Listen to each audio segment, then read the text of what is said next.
T was July. The Texas sun doesn't ask permission. It just arrives heavy, suffocating, absolute. And on a stretch of railroad track near Sierra Blanca, in the far western corner of Texas, a Southern Pacific freight train was sitting still. Inside one of its sealed metal boxcars, 18 people were dying. They had come from Mexico, from Guatemala, from places where poverty isn't a statistic, it's a daily sentence.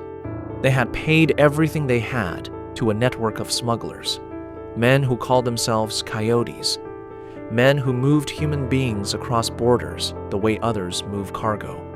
And in the summer of 1987, that is exactly what happened. These 18 people were loaded into a boxcar like cargo. The doors were locked from the outside. The train moved. And then, somewhere along the line, the train stopped. No water, no ventilation, no way out.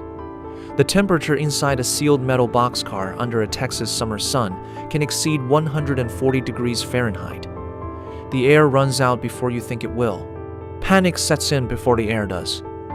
People scratched at the walls. They scratched until their fingers bled. They screamed into a box that didn't answer.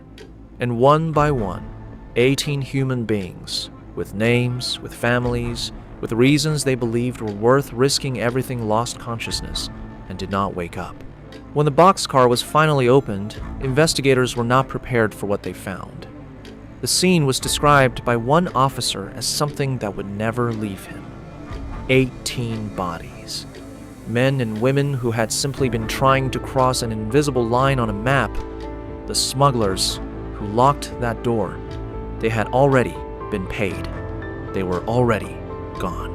The story made headlines for a moment. Politicians spoke. Investigations were opened. But here is what didn't change the conditions that put those 18 people in that boxcar in the first place. The desperation, the inequality, the systems that made legal migration nearly impossible for the poor, the criminal networks that filled the gap. All of it remained exactly in place. Because stories like this are not accidents.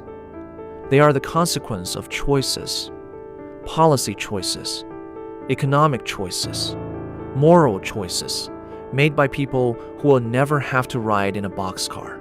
The smugglers involved were eventually caught and prosecuted. Some received prison sentences. The railroad company faced scrutiny. Reports were written. Files were closed. But the 18, they became a number, a historical footnote, a case study. Except they weren't a number. They were people who looked up at the same sky you do, who had someone waiting for them, who believed that what was on the other side of that border was worth the risk. They were wrong about the risk, but they were not wrong about the wanting.